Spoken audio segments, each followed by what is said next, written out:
Hola, muy buenas tardes. Muchísimas gracias, Frank, por la presentación, Antonio también, a Wilfredo Murillo por la invitación y pues felicitaciones también a la Asociación Latinoamericana de Gerencias Legales, porque déjenme les platico que así como escucharon nuestros currículums, pues yo no soy abogada y me sorprende porque son muy pocos los paneles en los que participo en donde la mayoría del panel no es abogado, hablando de transformación digital de los servicios legales, así que aquí pues somos tres de esta misma especie que somos de otras profesiones viniendo a aportar valor a la visión de la transformación de los servicios legales y pues Oscar que está aquí para salvaguardar el argumento y la dignidad de los abogados. Así que en verdad muchísimas felicidades y muchísimas gracias por la invitación.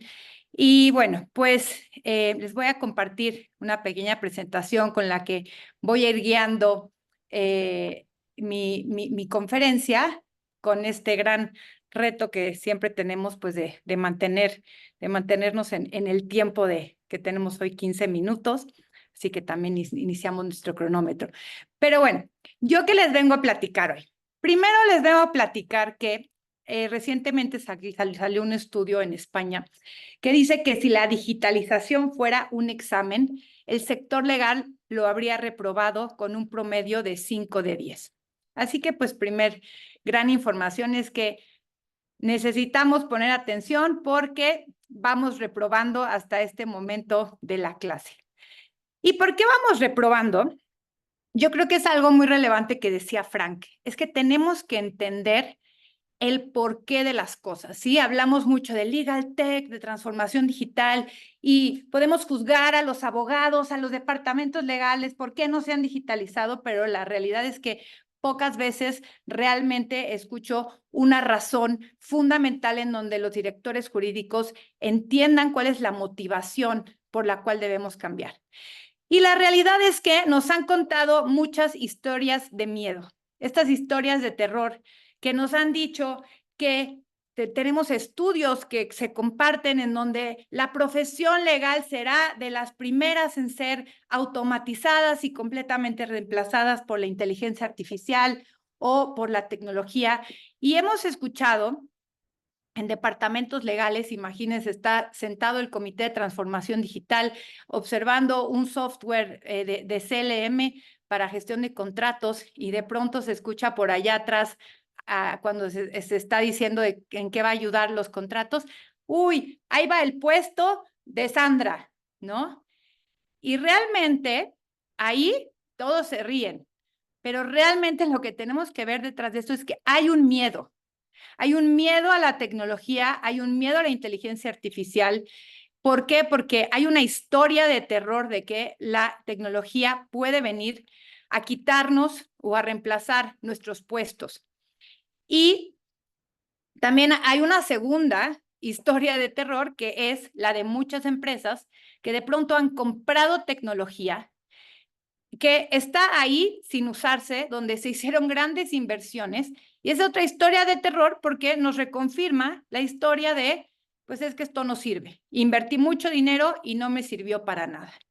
Así que bueno, yo hoy vengo a contarles no una historia de terror, sino una historia de esperanza y de transformación. Y es que es necesario entender justamente el por qué queremos hacer esta transformación. Y bueno, el panorama de los negocios está cambiando. La realidad de hoy es que con el aumento de la tecnología se han permitido aumentar la personalización que podemos hacer al vender un producto y servicio.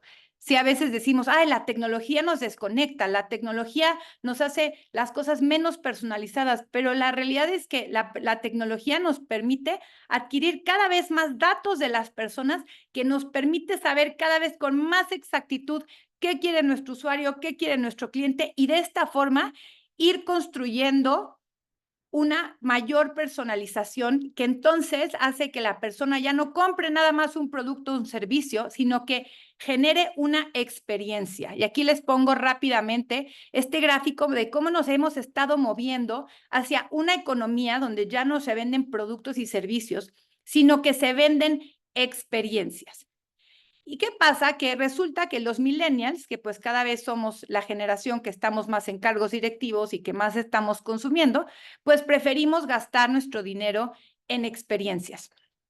Y estamos dispuestos a pagar hasta el 30% más, esto comprobado en estudios, por tener una mejor experiencia. Es decir, hoy en día las empresas se van a diferenciar y la gente estará dispuesta a pagar más si me das una experiencia en donde yo pueda usar de forma más rápida, de forma más eficiente, o que imagínense un juzgado, un tribunal, un despacho de abogados que me permita estar tramitando un juicio mientras yo como millennial nómada digital estoy en Europa o estoy en donde sea, ¿sí? Entonces los servicios se tienen que ir adaptando a la forma en la que estamos consumiendo. Y resulta que el sector legal y las gerencias legales pues no son ajenos a este cambio de experiencias. Y para crear experiencias legales y subirnos a este tren, los abogados deben concentrarse ya no solo en lo que haces, que es tu expertise legal, sino en cómo lo haces, que es la gestión legal.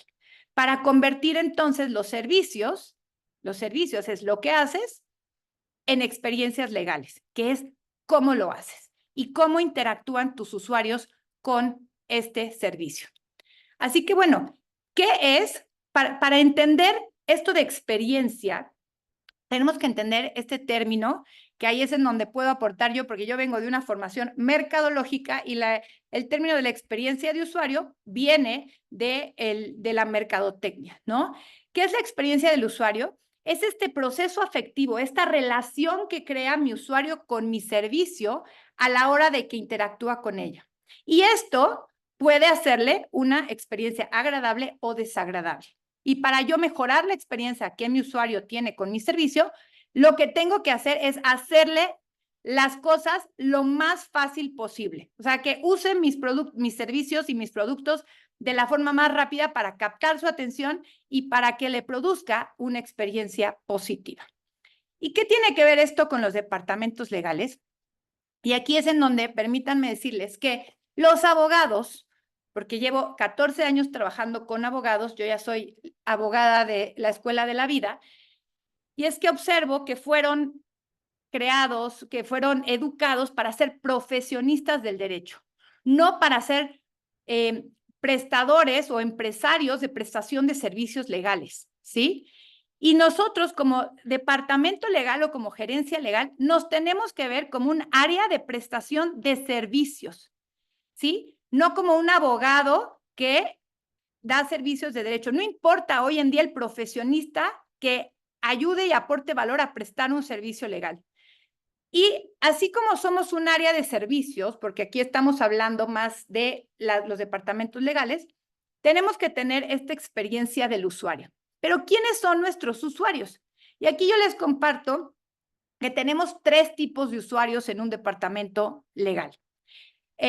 Primero es el usuario final, es decir, si yo soy voy a poner como ejemplo, el departamento legal de una empresa de retail. Ok, tengo un usuario final que es el comprador que viene a mis tiendas departamentales, ¿no?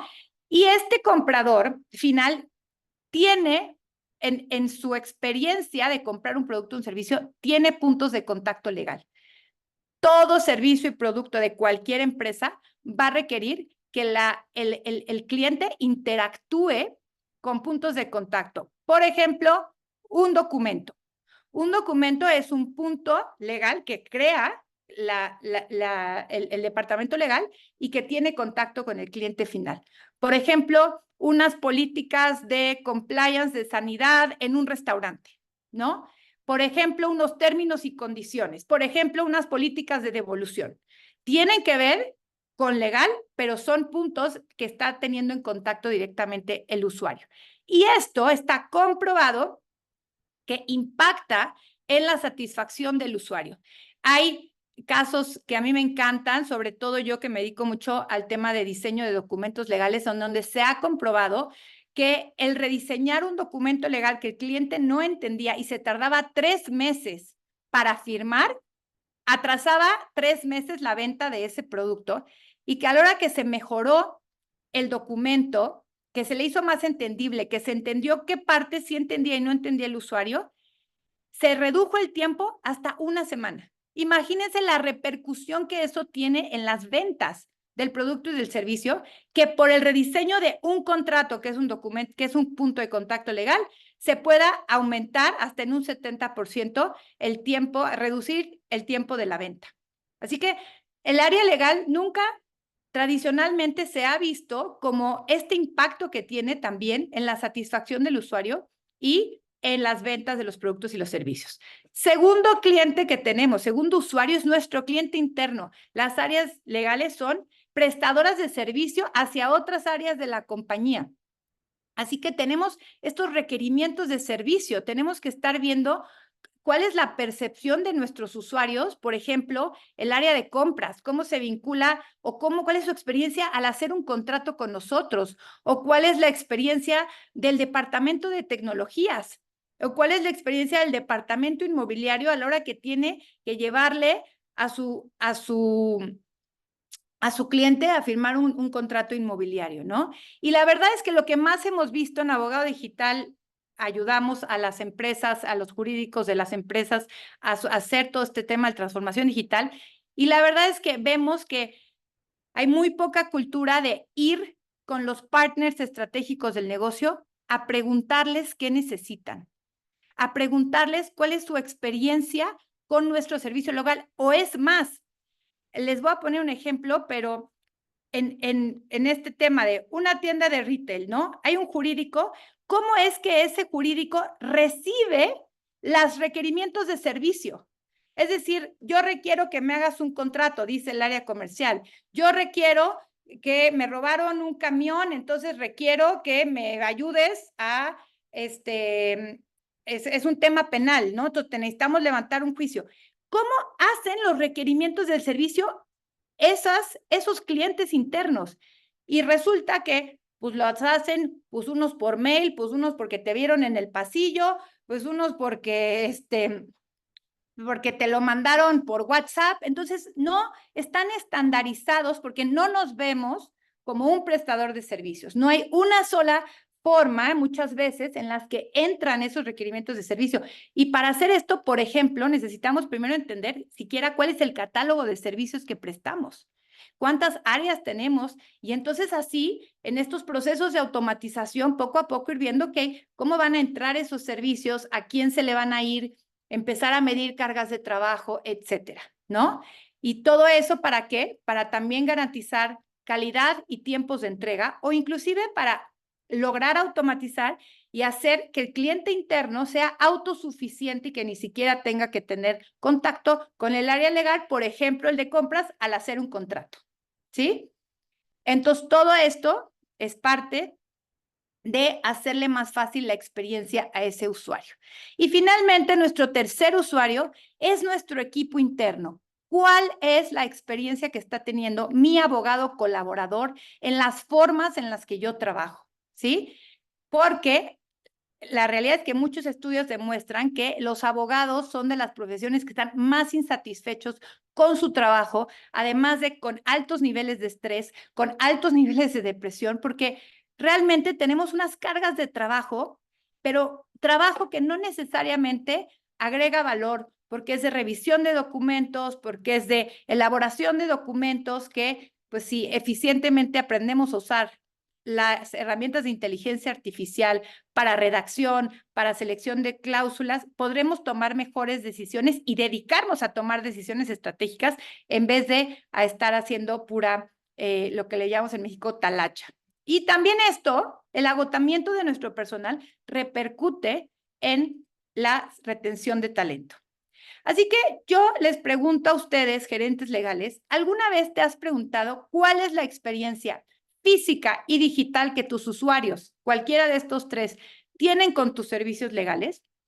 ¿Alguna vez te has preguntado, le has preguntado a tu cliente final cuál es la experiencia que tiene con cualquier punto de contacto legal, con un contrato? ¿Alguna vez te has puesto a medir cómo afecta el contrato en una venta de un producto y servicio?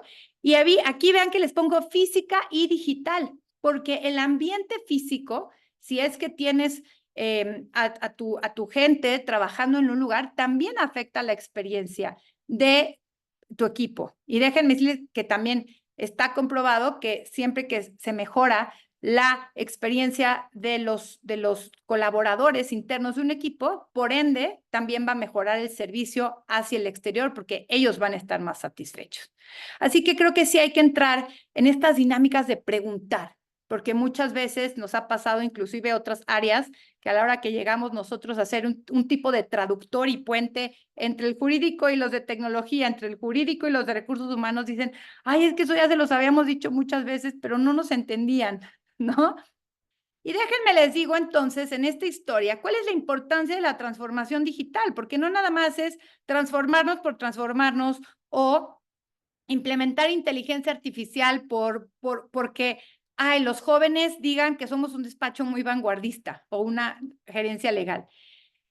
La transformación digital nos habilita a crear mejores experiencias legales. Pero ¿y qué pasa? ¿Por qué tenemos miedo? Porque nos han contado historias de terror, pero la realidad es que ese miedo al cambio muchas veces viene del desconocimiento. En México, por ejemplo, un estudio de Thomson Reuters nos dice que la mitad, el 50% de los profesionales de los servicios jurídicos están poco o nada familiarizados con las herramientas de Legal Tech y las metodologías de gestión para la práctica legal. Y mi frase que siempre digo es, pobre del abogado que solo sabe de derecho, porque estamos acostumbrados a capacitarnos únicamente en nuestro expertise legal. Y recuerden que el expertise legal hoy ya no alcanza. Ya no alcanza nada más que sepas de derecho penal si no sabes gestionar un asunto, si no tienes herramientas donde, ¿saben cuál es el dolor número uno de los clientes con los abogados? Es la incertidumbre de no conocer su información. Si el abogado no me contesta, no sé en qué va mi juicio. Si el abogado no me contesta, no puedo hacer mi contrato. Si el abogado no me contesta, no puedo entender mi contrato, ¿no? Y eso, señores, nos ocupa mucho tiempo en explicar cosas que deberían de ser entendibles per se. Así que bueno, ¿cómo pasamos entonces de simplemente ofrecer servicios a tener experiencias legales? Y déjenme les cuento, este es un método que hemos desarrollado en Abogado Digital, en donde con estos 5 pasos logramos transformar los servicios a experiencias. Primero, y eso es por lo que están ustedes aquí, es claramente, tiene que haber una disposición del liderazgo. O sea, los líderes, el director jurídico, los gerentes, tienen que ser adaptables a el cambio de la organización. Nos ha pasado que de pronto nos busca el abogado joven que entiende de todo esto y que quiere hacer un cambio, pero pues de pronto a la hora que esto escala al director, el director dice no, y que a veces ni siquiera el legal depende de un director jurídico, sino del de finanzas, y el de finanzas pues dice, no, pues ese es el área legal y no necesita todo esto, ¿no? Entonces tenemos que tener el visto bueno de los liderazgos. De ahí nosotros vamos a hacer una evaluación de madurez digital, porque muchas veces ya por la ansiedad de implementar tecnología queremos, ay, necesito un software que me ayude a esto. Y la realidad es que ni siquiera conocemos el flujo de nuestros servicios, ni siquiera conocemos los datos de nuestra organización. Me pasó recientemente el jurídico de una empresa que únicamente se dedica a hacer contratos y le preguntamos, oye, ¿cuántos contratos haces al mes? Y no tenía ni idea. O sea, imagínate que te dedicas, tu función de ser en una empresa es hacer contratos, porque, y ni siquiera sabes cuál es tu carga de trabajo y cuántos contratos haces al mes. Y ellos decían, la verdad es que a nosotros lo que nos dedicamos al jurídico es a perseguir a los clientes, a que entreguen sus documentos para que los contratos sean válidos, ¿no? Y piden los documentos por correo. Y de una empresa transnacional. Entonces, tenemos primero que ir a tener una evaluación de cuál es la madurez digital de tu organización. Lo que no se puede medir, no se puede mejorar. Entonces, sin medir, sin tener tus flujos de servicio, sin tener tus datos, en dónde están tus cuellos de botella, no podemos empezar un proceso de transformación digital. Bueno, y cuando tenemos esa foto, nos vamos a la gestión del cambio. Acuérdense que transformación digital se basa en 3 grandes pilares: personas, procesos y plataformas. Si nada más compramos una tecnología y no tenemos procesos automatizados y no nos encargamos de trabajar con el equipo de trabajo en la comunicación del por qué y todo esto, va a ser un fracaso el proceso de transformación digital. Así que esta es clave, la gestión del cambio, el trabajar con las personas, con la cultura de la organización. Yo les puedo decir que es lo que garantiza que sea efectivo un proceso de transformación. ¿Sí? ¿Por qué? Porque hemos llegado a lugares en donde el jurídico ni siquiera se reunía el director jurídico con los gerentes o ni siquiera había formas de comunicación. Pero bueno, después de ahí nos vamos a la automatización de los procesos. Y ahí sí tenemos que saber en dónde está nuestra información, si está en 5 Exceles, cómo está organizada, cómo la podemos unificar, cómo hacemos una única entrada de los servicios, ¿no? Etcétera. Y ya de ahí sí nos vamos a establecer cuál es la tecnología que más nos conviene a nosotros, que más es adaptable para también nuestros usuarios. Así que bueno, yo con esto finalizo para dejarles estos grandes puntos de dolor. ¿Qué sucede y cuáles son los puntos de dolores internos de un departamento legal y las problemáticas que surgen si no hay digitalización y si no le ponemos atención a cómo hacemos las cosas, que es la gestión legal? Primero, ya se los dije, insatisfacción del cliente. Segundo, falta de visibilidad y de control, y no vas a tener información eficiente para tomar decisiones. La tecnología nos ayuda a tener mejor información para tomar mejores decisiones, punto. Va a haber una ineficiencia operativa, o sea, vas a estar haciendo 2 o 3 veces los procesos y por ende muchísima más carga de trabajo. No vas a saber, obviamente los costos van a estar descontrolados y finalmente probablemente tu agotamiento, tu personal va a estar agotado. Así que bueno, pues yo les preguntaría si estamos listos para ser parte de la nueva generación de abogados LegalX, la experiencia legal. Muchas gracias. Yo soy Janet Huerta, Buenísimo. directora de Abogado Digital. Aquí les dejo mis datos por si me quieren contactar con mucho gusto y muchas gracias una vez más por esta invitación.